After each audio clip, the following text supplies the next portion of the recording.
નમસ્કાર દર્શક મિત્રો, મોરબી સહયોગ ન્યૂઝમાં આપનું હાર્દિક સ્વાગત છે અને હું છું યોગેશ રંગપડિયા. હાલ જેતપર ગામે જે અત્યારે પ્રતિક ધરણા ચાલી રહ્યા છે તે છાવણીમાં અત્યારે આપણે આવ્યા છીએ. અગાઉ આપણે જે રીતે વીજ કંપનીઓ પોતાની કામગીરી કરી રહી છે, જે રીતે દમણ પોલીસે કર્યું, એ તમામ વિડીયો અત્યાર સુધી આપણે બતાવ્યા છે.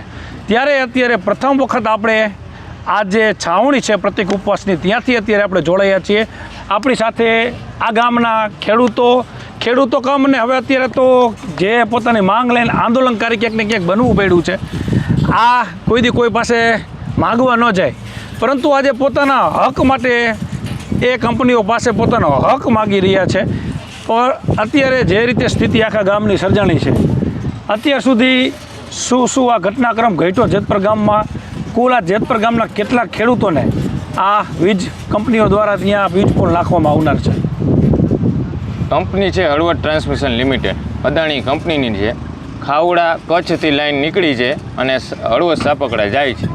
765 kVની હેવી ટ્રાન્સમિશન લાઈન છે અને આ લાઈનમાં જેતપર ગામના 20 પોલ આવે છે. 100 થી 120 ખાતેદારમાં તાર આવશે અને 70 થી 80 ખાતેદારમાં તાણી આવશે જ્યારે થાંભલો ઊભો થશે. એટલે આ ગામના 200 થી 230 ખેડૂતો અસરગ્રસ્ત છે આ લાઈનથી. અને આ કંપની કલેક્ટર સાહેબનું હુકમ લઈને આવે છે, પોલીસ પ્રશાસનને આગળ કરે છે અને બળજબરીપૂર્વક અત્યારે જેતપર ગામના સર્વે નંબરમાં કામ ચાલુ છે. કલેક્ટરનો હુકમ એટલે કયા પ્રકારનો હુકમ લઈને આવે કે જેમાં ખેડૂતની કોઈ પૂછવામાં નથી આવતું, સીધી કંપનીએ ઘૂસી જાય? કયા પ્રકારનો એ હુકમ હોય છે? હકીકતમાં કહીને તો ટેલિગ્રાફ્ટ એક્ટ 1885ની પહેલાં જોગવાઈ આવે 10 અને પછી જોગવાઈ આવે 16. હવે ટેલિગ્રાફ ઓથોરિટી એટલે કંપની એને 10D મુજબ પહેલાં સંપૂર્ણ વળતર જેટલું નુકસાન થાય ને એનો હુકમ કરીને ખેડૂતોને આપવો પડે કે ભાઈ તારા ખેતરમાં હું કામ કરવા આવીશ તો તારું આટલું નુકસાન જાય એનું આટલું વળતર આપીશ. આ હુકમ કરવો પડે કાયદેસર. એ હુકમ થાય, એ હુકમ કલેક્ટર કચેરીમાં જમા કરાવે કંપની કે ભાઈ અમે બધાય ખેડૂતોને હુકમ કરી દીધો છે. પછી કલેક્ટર સાહેબે કલમ 16 હેઠળની આખી પ્રોસેસ કરવી પડે. પ્રોસેસ થઈ જાય પછી એને હુકમ કરવાનો આવે કે ભાઈ હવે તમે કંપનીવાળા કામ કરવા જાઓ. એટલે પછી એ હુકમ લઈને કંપનીવાળા પોલીસ પ્રશાસન પાસે જાય કે અમને પ્રોટેક્શન આપો અને આગળની કાર્યવાહી થતી હોય છે. ખાસ કરીને અત્યાર સુધી કેટલા ખેડૂતોને આ બાબતે કલેક્ટરે સાંભળ્યા છે, ત્યારબાદ કંપની તો કામ કરવા માંડી કે કોઈને પૂછ્યું જ નથી? અત્યારે કલેક્ટર સાહેબ અને કંપની બહુ હોશિયાર છે. ફક્ત પોલ આવતા ખેડૂતોને જ નોટિસ આપીને બોલાવે એટલે એને જ સાંભળે. તારવાળાને હજી કોઈને બોલાવતા નથી ને એને સાંભળતા નથી. એ કાર્ય કંપનીવાળાને નોટિસ પણ નથી આપતા, જેથી કરીને ખેડૂતો સંગઠિત થાય. આ માટે ફક્ત ને ફક્ત થાંભલાવાળા અમારા 20 ખેડૂત છે એને બોલાવ્યા હતા, સાંભળ્યા હતા. અમે લેખિતમાં વાંધા રજૂ કર્યા છે અને તેમ છતાં અમારે જે આપણા KB ઝવેરી સાહેબ કલેક્ટર હતા ત્યારે આખું અમારું પ્રોસિડિંગ થયું છે અને અમે એમાં અડગ રજૂઆત કરી હતી કેન્દ્ર સરકારના પરિપત્ર સુધારવાની. પરિપત્ર સુધાર્યો નહીં ને એમનો હુકમ કરી દીધેલો. ખાસ કરીને નિલેશભાઈ, અત્યારે જે છેલ્લા 4 દિવસનો ઘટનાક્રમ જે રીતે ઘટ્યો જેતપર ગામમાં, આ છાવણી તો પછી આવી.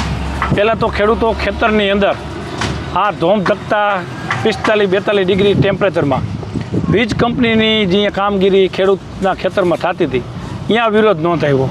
એમાં મહિલાઓ અને બાળકો અને તમામ ખેડૂતો ગ્રામજનો એકત્રિત થઈ અને ખેતરમાં પહેલાં તો આ શરૂઆત ત્યાંથી વિરોધની થઈ હતી. ત્યારબાદ જે રીતે દમણ થયું, આખી ઘટનાક્રમ છેલ્લા 5 દિવસની કઈ રીતે તમે જુઓ? છેલ્લા આપણે બંને સાથે જ છીએ. હા, શ્રી ગણેશ ત્યાર. હા, ખેડૂતો પોતાના હક અને અધિકાર માટે, કારણ કે ખેડૂતોને કાંઈ વળતર મળ્યું નથી, ખેડૂતોને જાણ કરી નથી, વળતર મળ્યું નથી, વળતર મળવાનું પણ નથી. એવી શંકાના આધારે ખેડૂતો પોતાની જમીનમાં પ્રોટેક્ટ કરવા જાય છે, જેનું તમે કવરેજ કરો છો અને હું આગેવાની લઉં છું. અમે બધા નેવુલભાઈને અમે બધા સાથે, આપણે સાથે જ છીએ પહેલા દિવસથી. 11 થી 6ની પોલીસની ભૂમિકા છે. એ ભૂમિકા બોમ્બેના બિયર બારના જે બાઉન્સરો ભૂમિકા ભજવે એવી ભૂમિકા મોરબી પોલીસની છે. બહુ સારી ભાષામાં કહું છું. બોમ્બેના બિયર બારના બાઉન્સરો જે ભૂમિકા ભજવે એવી મોરબીની જાંબાજ પોલીસની 11 થી 6ની ભૂમિકા છે, જે તમે કવરેજ કરેલી છે અને મેં જોયેલી છે, અને એને ખેડૂતો ઉપર બાઉન્સરોની ભૂમિકા ભજવેલી છે. ખાસ કરીને અત્યારે પરસોત્તમ માસની અંદર પણ મહિલાઓ સાથે જે રીતે અત્યાચાર હું એ જ કહેવા જાઉં છું. ભાડા પટ્ટે લીધેલી અદાણી કંપનીએ પૈસા ભરીને ભાડા પટ્ટે લીધેલા ગુજરાતના બાઉન્સરો, જેને ગુજરાતની પોલીસ હું કહીશ જ નહીં, કારણ કે ગુજરાત પોલીસ પ્રજાના સુરક્ષા માટે હોય, પ્રજાની શાંતિ માટે હોય, પ્રજાના હિત માટે હોય. જ્યારે આ પોલીસ 11 વાગે આવે છે, સ્પેશિયલ લાકડીઓ, હેલ્મેટ અને મોઢે રૂમાલ બાંધીને માતાઓ, બહેનો, દીકરીઓ, યુવાનો અને વૃદ્ધો ઉપર લાઠીચાર્જ કરવા માટે જ આવે છે અને 6 વાગે વહી જાય છે. ડિટેન કરે છે, રોજનો કાર્યક્રમ છે. આપે કવરેજ કરેલો છે, ભાગાભાગી, દોડાદોડી. અમે 8 નંબર હાઈવે બ્લોક કર્યો હતો, અહીંયા પણ આપે કવરેજ કરેલું છે. અહીંયા પોલીસે લાઠીચાર્જ, દમન અમારા ઉપર ગુજાર્યું છે, વૃદ્ધ માતાઓ ઉપર કર્યું છે. બહેનો સિરિયસ થઈ ગઈ, આઈસીયુમાં પણ દાખલ કરેલી છે, એનું પણ કવરેજ આપે કરેલું છે. તો હું એવું કહીશ કે અમે ત્યારે સાંજે એવું કમિટીએ નિર્ણય લીધો કે રોજ આ ભાગાભાગી, રોજ પોલીસ એટલે કે અદાણીના ગુંડાઓ સાથે ઘર્ષણ કરવું, એના કરતાં આપણે ગાંધીજીના માર્ગે છેલ્લું શસ્ત્ર વાપરી લઈએ. જો ગાંધીગીરીથી આ સરકારને, આ અદાણીને અને આ ભાજપના ગુંડાઓ એટલે કે ભાડે લીધેલી પોલીસને, આ ત્રણેયને જો કાન, આંખ અને મોઢું, આ ત્રણેય એટલે કે ગાંધીજીના આ 3 બંદર છે, સરકાર, અદાણી કંપની અને પોલીસ, અમારે 3 સામે છે વાત. તો આ ત્રણેય ગાંધીજીના બંદર છે. જો એ ત્રણેય ગાંધીજીના બંદરને કાંઈ અસર ન થાય ગાંધીગીરીથી, તો પછી સરકારને ભાવતું અમે પીરસશું. 2015માં સરદારગીરી કરેલી છે, અનુભવીઓ છીએ. તો સરકારને જો એ જોતું હશે તો 15 તારીખે રેલી ગાંધીનગર જઈ રહી છે ખેડૂતોની.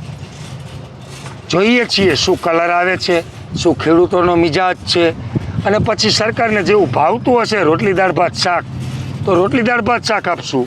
સરકારને શેરો ખાવો હશે તો શેરો આપશું. સરકારની જે ઈચ્છાઓ હશે એ ઈચ્છાઓ પરિપૂર્ણ કરશું. પણ છેલ્લા શ્વાસ સુધી અદાણી પાસેથી વળતર લીધા વગર આ કિસાન આંદોલનના માંડવા નીકળશે નહીં અને નીકળશે નહીં. આશા રાખીએ કે જે રીતે આંદોલનની અંદર પણ આંદોલન કર્યું, લાઠીઓ ખાધી, જેલમાં ગયા, શહીદો થયા, ત્યારબાદ આજે એ 10% આપણે એનો લાભ મળે છે. સારી વાત છે, આમાં પણ મળે ખેડૂતોને જે પોતાનો હક છે. ખાસ કરીને રાજ્ય સરકારના મંત્રી કાંતિભાઈ છે, એમના ભાઈ કારા કાકા પણ અહીંયા છેલ્લા 3 દિવસથી આ ધરણામાં જોડાયા છે, ગામની સાથે છે.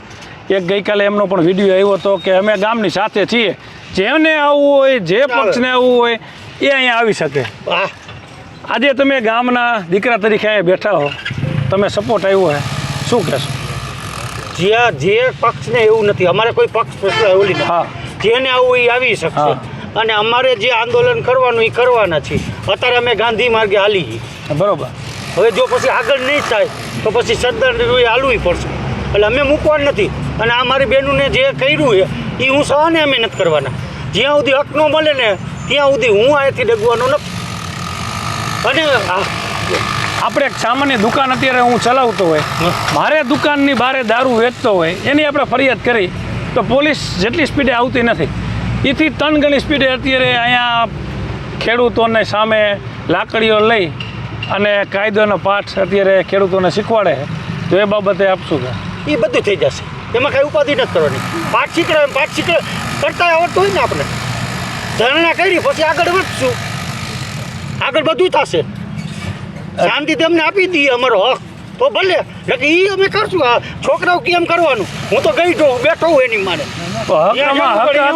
અત્યારે પણ કંપનીઓ ધોમ ધકતા તાપમાં આપણે અહીંયા આંદોલન કરો, કંપનીઓ પોતાના વીજ ટાવર નાખવાના તમામ પ્રયાસો અત્યારે કરી રહી, કામ ચાલુ છે. તો એ રોકાઈ જશે આ સત્યાગ્રહથી? ન રોકે તો ઉખેડતા તો જશે ને. ઉખેડતા તો અમને આવડે ને. ભાઈ ગેસ કટલ લઈને ઉખેડતા તો અમને આવડે. અને મારે ભૈડિયા હતા બધું છે. લોખંડના ભાવ ક્યાં દેવો એ મને ખબર પડે. લોખંડ દઈ આવશું, અમે પૈસા કાઢી લેશું, કોઈને હું તકલીફ નહીં પડવા દઉં. નાખીને જાશે તો ક્યાં? થાંભલા કાંઈ લઈ તો ઘરે હા, નહીં. એ તો જે ખેડૂતના હા, ખેતરમાં અડાની લઈને તો નથી જવાનું ને, અહીં મૂકીને જશે ને. તે ગેસ કટર એ બધું એ અમારે આગળ હાથે કરીને જેમ હવે ચોરી કરવામાં કહેતા હતા તાળા તોડી કરે, તો અમારે હવે આ ચોરી યુઝ કરવી પડશે. ખેડૂતોને દર વખતે શા માટે આંદોલન કરવો પડે? ગમે ત્યારે ભાવ જોતા હોય, ભાવ ન મળે, પાણી માટે, ખાતરના ભાવ માટે દર વખતે આ સરકાર ખેડૂતનો જ ભોગ કેમ લે? એક સિમ્પલ અને સાદું તમને સમજાવું કે ગુજરાતની વિધાનસભામાં જે ખેડૂત પુત્ર કહીને ફોર્મ ભરે છે એવા મારી ભૂલ ન થતી હોય તો લગભગ 120 કે 115 ધારાસભ્ય બેસે છે, બરાબર. જો એ ખેડૂત પુત્ર લખતા હોય તો એને ખબર પડી જોઈએ કે 25 પાસે ખેડૂતને પાણી જોઈ. એ બધાય હું ધારાસભ્યને આમંત્રણ આપું છું કે પોતપોતાના વિસ્તારમાં જેટલી કેનાલ આવતી હોય કેનાલ ઉપર ના જાઓ એટલે તમને ખબર પડે એમાં પાણી છે કે ખાલી છે. ખાતરમાં જાઓ તો ખાતરમાં લાઈનું આટલા બધા ખાતરના 700 રૂપિયા ભાવ વધારી દીધા. ઘઉંના તમે ભાવ જુઓ, ભંગાર કોને કહેવાય કે જે નાખી દેવાની વસ્તુ હોય, નોની જ વસ્તુ હોય એને આપણે લોકો આપણી ભાષામાં ભંગાર કહીએ છીએ. હવે ભંગારના ભાવ પણ ઘઉં કરતાં વધારે. આપણે કૃષિ મંત્રીને અહીંયાથી આપણે આહવાન કરી છીએ કે ભંગારના ભાવે ઘઉં જોતા હોય તો તોલાત અને ટ્રક લઈ અને રોકડા પૈસા લઈને જેતપર આવી જાઓ. ભંગારના ભાવે જેતપરમાંથી ઘઉં તમને ઘણા બધા મળશે. ખાવાની વસ્તુ ભંગાર ભાવે ન વેચવાની હોય. ભંગાર ભાવે ભંગાર કેને કહેવાય? ફેંકી દેવાનું એને ભંગાર કહેવાય. તો જ અમે ભંગાર ભાવે ઘઉં દેવા તૈયાર છીએ. અત્યારે 35 રૂપિયા ભંગારના ભાવ હોય તો 70 રૂપિયા થયા, 700 રૂપિયા થયા મણના. અને 350 રૂપિયા 400 રૂપિયાના મણ ઘઉં, 400 રૂપિયાના ઘઉં વેચાય છે. ભંગાર કરતાં અડધા ભાવે અમારો માલ, અને એ સારો માલ, ભંગાર તો નહીં જ. હવે આમાં કેવી રીતે ક્યાં જવું, કોને કેવું, શું કરવું એ જ ખેડૂતને સમજાતું નથી. કહેવાની વાત આવી તો હજી હમણાં જ તાલુકા પંચાયત, જિલ્લા પંચાયત સ્થાનિક નેતા ચૂંટ્યા.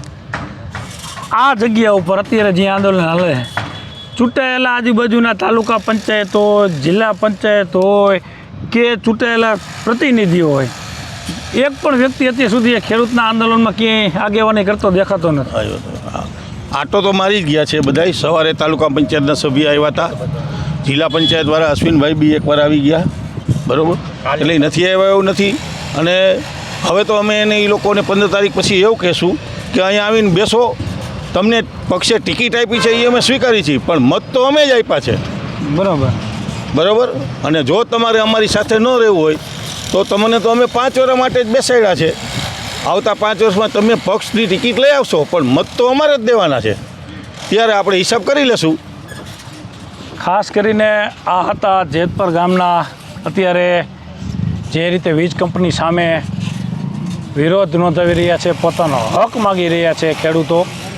આગામી દિવસોમાં આ જ માંડવા અહીંથી ઉપડી જાય અને એ પહેલાં ન્યાય મળી જાય તો સારું. નહીંતર જે રીતે અહીંયા વાત થઈ કે વીજ થાંભલા ઉખાડતા પણ આવડે છે, 2015માં આંદોલનવાળી કરી એ પણ હજી ભૂલ્યા નથી. તો એ આ ખેડૂતોને, આ યુવાનોને ફરી એક વખત એ ન કરવું પડે.